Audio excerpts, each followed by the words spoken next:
morning, Glue Troopers. Uh, Last night I watched a couple of videos over on Mike Mashat's channel, and he is a career illustrator who's done a whole bunch of commercial illustrator, done mostly aviation stuff. He has a section over at the Box Art Den, and he also has his own channel. He talks about his careers as an illustrator and a lot of other aviation related stuff. If you guys are aviation or kit model people, you probably want to give it a look-see. Another one of those people with a lot of knowledge about the industry, does some great little documentaries. So thought this morning I would talk about, oh, by the way, we survived the weather. It really was much ado about nothing. Got some high winds and some rain, and treetops are bending over, but that's about it. I mean, it's still got to finish passing by, but like I said, in Florida we call it weather. So I have, for some reason, always wanted to create something. Probably one reason I build models, and I always respected people who manufactured stuff, and that includes intellectual properties, but I'd always been impressed with people who made real things, cars, dishwashers, whatever. I mean, the fact that you created something that did not exist has always appealed to me. And my dad manufactured mini bikes. It was one of several businesses he was involved in. And a little company out of Quincy, Florida called KC Manufacturing. And anyway, of all the things my dad did, including teaching me to fly, that was probably the thing I was the most impressed with. And I had thought about I should go in the model business. And I figured kit models probably, there's too many people already in the business, too much competition, thousands of molds still floating around out there. And it isn't what it used to be. There's no way I'm going to compete with Tamiya or Monogram or blah, blah, blah. Anyway, so, but then when I got into RCs, I was thinking, I built several of my own RCs, and I could design some kits and a lot of designs. I thought, what if I could come up with a way to make a low-cost radio control kit? And I actually made a mold from an old Guila Zero that I had turned it an RC and cratered because we put way too much engine on it, and it yanked the wing off in flight. And I was there with a camera, and somehow I managed to hit the wrong switch, so I didn't get any footage of it. But it literally just peeled the wing off in flight, because Guila's kits are very lightweight and not made for that kind of stress. Well, I got the bright idea to try and make a low-cost RC. So I took the instructions, basically scratch built one half of a fuselage, and made a fiberglass mold. Covered it with all the gel. Once I got the thing sanded down, covered it with the gel and the fiberglass, and I still have the mold. And that thing is tough. It came out really well, except of course my core, the model that I made to make it from was not perfect. But then it was just a test. So, but still, it showed that, hey, look, I can do this. But I realized there was no way I could scale this up to any kind of practical kit. And I thought about a couple of ways to do it, and cutting hot foam and covering it with really thin vacuform to give it a nice skin, and then melt out the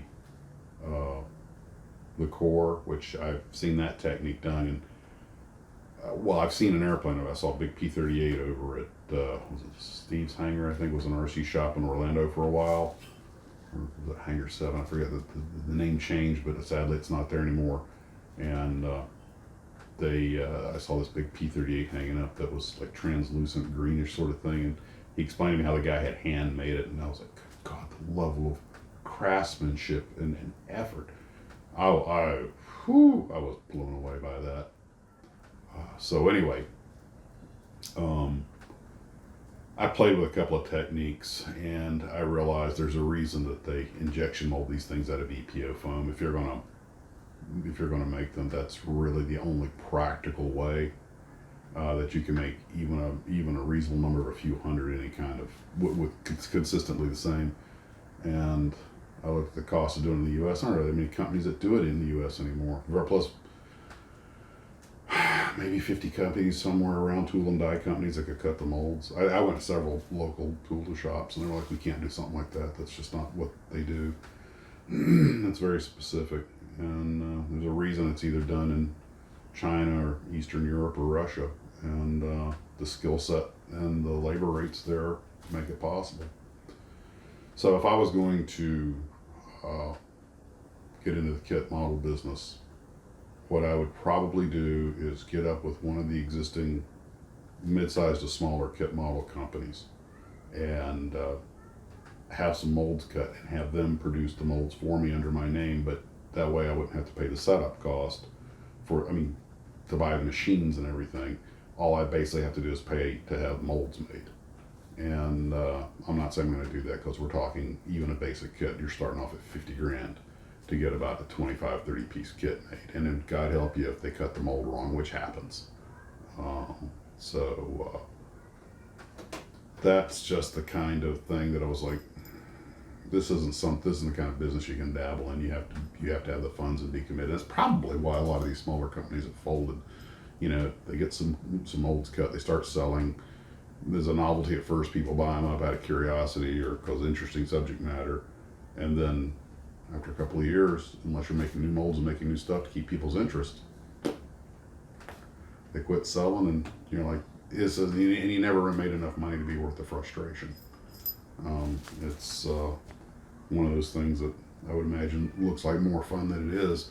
And from what I've been able to glean from some of these companies that are going in the U.S. right now, the owners have an incredible commitment. They're putting in 6-7 day weeks, 12-hour days, hands-on. It's my hat's off to all you guys out there that are in the model business, because it's something they're doing because they love it, because and without them we wouldn't have a lot of the cool kits we've got.